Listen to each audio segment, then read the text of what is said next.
उसी समय जो उसका दक्षिणी हिस्सा है, मैं आपको मैप के जरिए दिखाना चाहता हूं कि कहां क्या हो रहा है, उस पर अराकान आर्मी आके चढ़ गई। 270 किलोमीटर से ज़्यादा जो म्यांमार और बांग्लादेश की सीमा है, उस पूरे सीमा को उसने सील कर दिया है और बांग्लादेश के कुछ हिस्सों पर उसने कब्जा कर रखा है। तो आप हिंदुस्तान से क्या निपटोगे? अराकान आर्मी ने आपको कहीं का नहीं छोड़ा है, पेशानी पर पसीना ला दिया है, धड़कनें बढ़ा दी हैं, आपकी फौज की आजमाइश वहां हो जाए इस पर वो आ गया है, चैलेंज कर रही है वो आर्मी। वहीं निपट लो यार। अपनी हैसियत और औकात से बाहर जब कोई मुल्क आ जाता है तो उसके साथ यही होता है। ये कॉक्स बाजार जो है, ये बांग्लादेश का है, ये मैप आपके सामने है। हिंदुस्तान आप देख रहे हैं, हिंदुस्तान का पूर्वोत्तर का इलाका आप देख रहे हैं, और बांग्लादेश ये कॉक्स बाजार, ये टेक्नॉफ है। यह जो बांग्लादेश लगता है टेक्नॉफ है, इस टेक्नॉफ पे कब्जा कर लिया है अराकान आर्मी ने।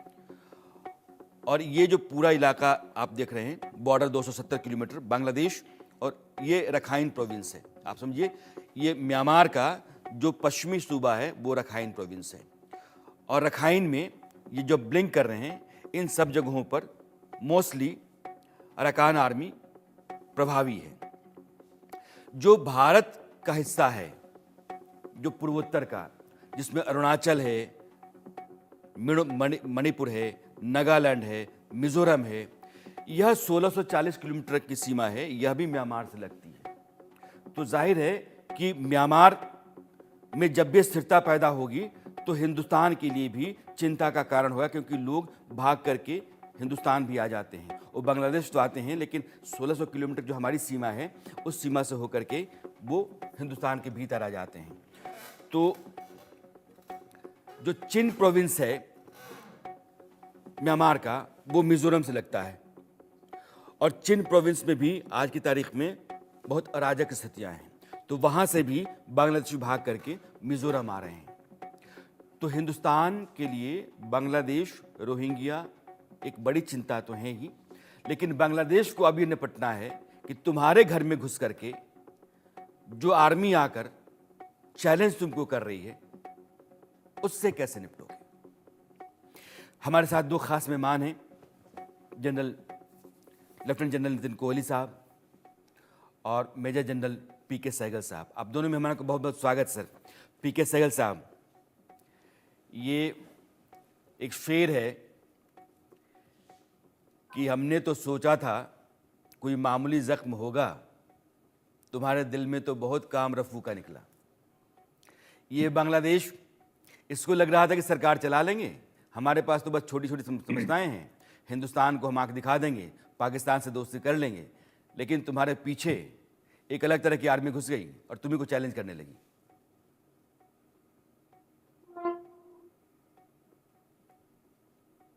आपका कम्युनिकेशन चला गया। सहगल साहब, मेरा सवाल आपसे था।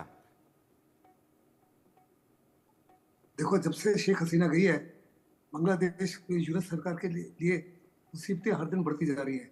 उनको साफ तौर पर नजर आ रहा था कि केवल वो हिंदुओं के खिलाफ कार्रवाई कर रहे हैं, लेकिन बड़े पैमाने पर पूरी की पूरी अराकान आर्मी ने कंप्लीटली बांग्लादेश और म्यांमार के बॉर्डर के ऊपर अपने आप को कायम कर लिया है और बड़े पैमाने पर तैनात का एरिया में काफी एरिया कैप्चर कर लिया है।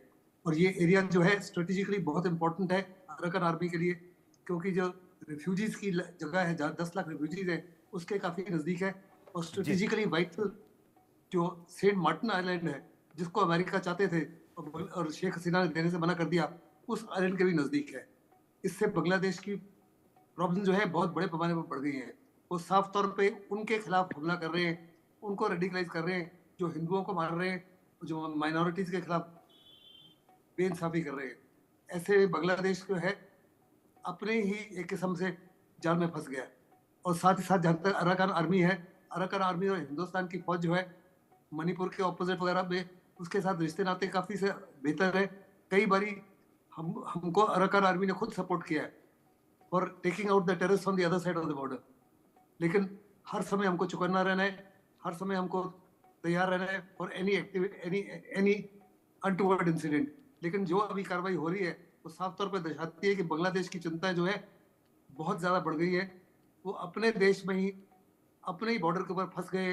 हिंदुस्तान के खिलाफ तो बड़ी कार्रवाई कर रहे हैं, टर्की से ड्रोन्स ले रहे हैं जो हिंदुस्तान के खिलाफ लगाना चाहते हैं, पाकिस्तान से और चाइना से, पाकिस्तान से असला ले रहे हैं, टैंक एमुनिशन ले रहे हैं, आर्टिलरी एमुनिशन ले रहे हैं, और चाइना से जेट एंड हवाई जहाज ले रहे हैं। ये तमाम चीजें तो ले रहे हैं, लेकिन अपने देश को, अपनी जमीन को सुरक्षित नहीं कर पा रहे।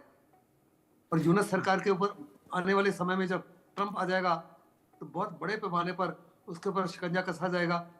अमेरिका के इस समय जो डीप स्टेट है, कहा जाता है कि डीप स्टेट हर प्रकार से उनको सपोर्ट कर रही है, जी और चाइना भी जनरल support कर कोहली, रही है। अगर मैं जी जनरल सहगल की मानूं तो अराकान आर्मी इंडियन आर्मी के साथ बेहतर रिश्ते रखती है, और अराकान आर्मी पाकिस्तान की जो साजिश बांग्लादेश के भीतर है, हो सकता है कि उसको भी काउंटर कर रही हो, लेकिन आज की तारीख में बांग्लादेश के लिए वो एक बड़ा चैलेंज हो गई है कि तुम्हारे बॉर्डर पे म्यांमार और बांग्लादेश का जो बॉर्डर है उसको उसने सील कर दिया है, उस पूरे इलाके पर उसने कब्जा कर रखा है। ड्रोन हमले हो रहे हैं बांग्लादेश के भीतर, जो मुस्लिम आबादी है, जो रोहिंग्यास की आबादी है, उनके ऊपर एक तरीके से उसने खुला युद्ध छेड़ दिया है, और अब बांग्लादेश के लिए वो एक बड़ी मुसीबत हो गया है। तो अब अराकान आर्मी से निपट लो मोहम्मद यूनुस साहब। या देखिए, इसमें जो अराकान आर्मी है, आपने पढ़ा होगा न्यूज़ में, सितंबर के महीने में इनके कुछ लोग दिल्ली में भी आए थे और दिल्ली में भी बातचीत हुई है। क्या बातचीत हुई है उसके विषय में पता नहीं है, लेकिन अराकान आर्मी जो है वो एक बैटल हार्डन आर्मी है। बांग्लादेश की आर्मी ने, जिनकी संख्या तकरीबन 2 लाख के करीब है, और आज सिर्फ पुलिसिंग का काम कर रही है क्योंकि उनकी पुलिस काम नहीं करती। उन्होंने कभी लड़ाई में हिस्सा नहीं लिया है, वो सिर्फ पीस कीपिंग फोर्स को ही देखते रहे हैं।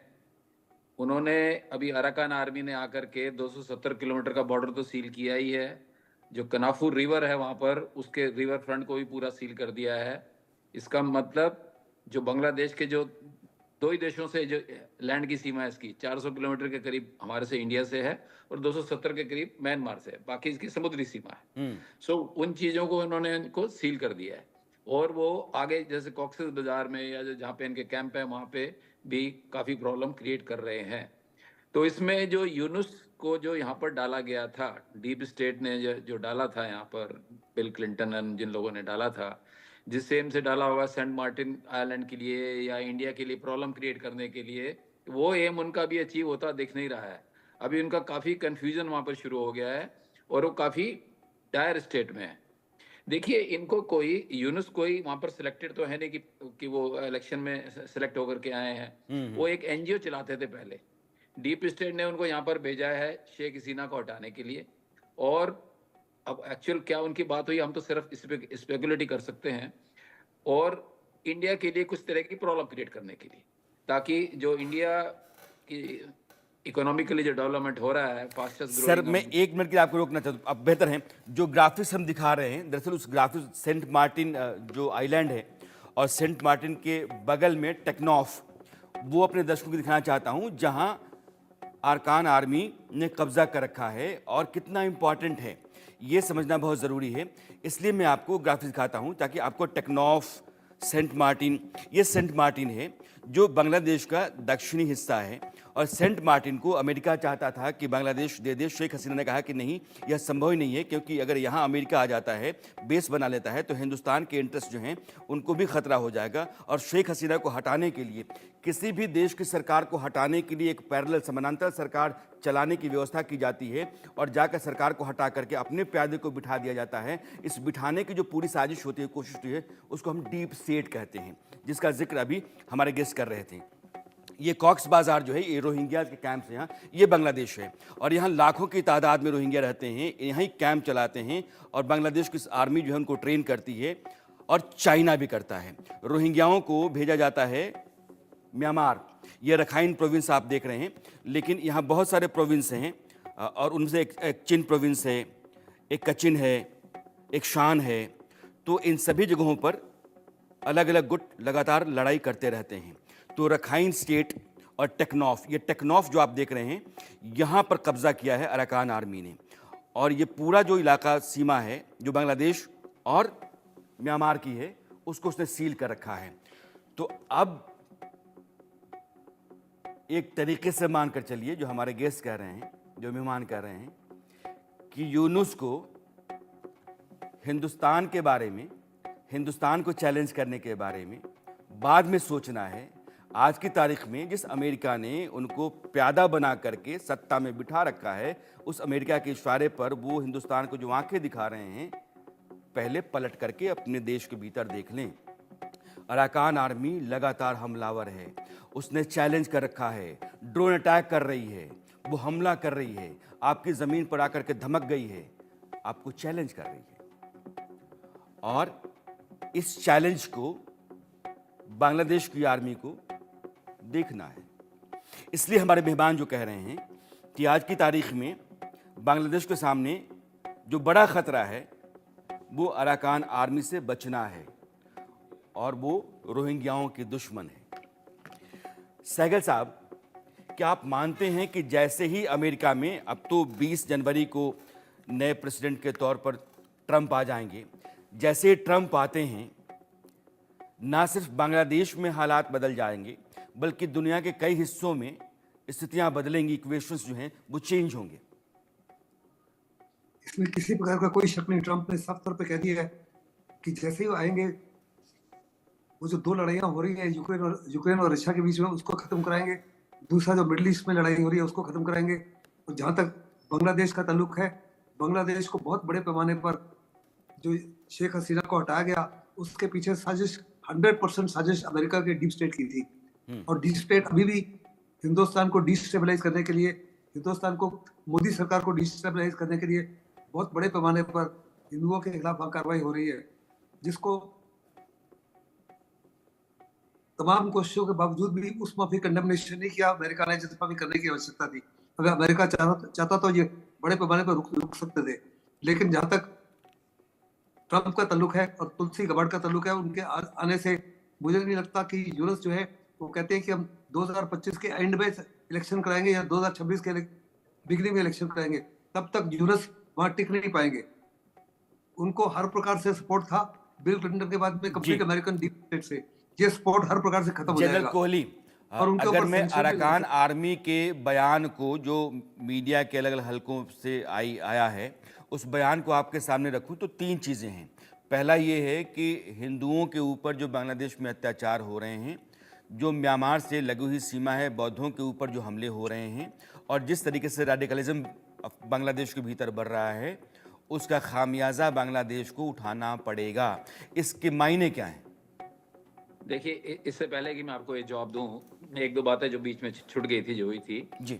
वहां पर, जहां पर ये अभी इन्होंने कब्जा किया है, वहां पर एक सितवे पोर्ट है, सितवे, जो कि इंडिया बना रहा है और हमारा मल्टी मोड वहां से रास्ता बन रहा है। कालादान प्रोजेक्ट, जो हमारा कालादान प्रोजेक्ट, उससे हमको कलकत्ता से लेकर के 22 सितवे पोर्ट तक जाएंगे, फिर बाई रोड ऊपर जाकर के मिजोरम में निकलेंगे, ताकि हमारे नॉर्थ ईस्ट से कनेक्टिविटी हो जाए जी। ये हमारा प्रोजेक्ट बांग्लादेश के साथ काफी समय से चल रहा था।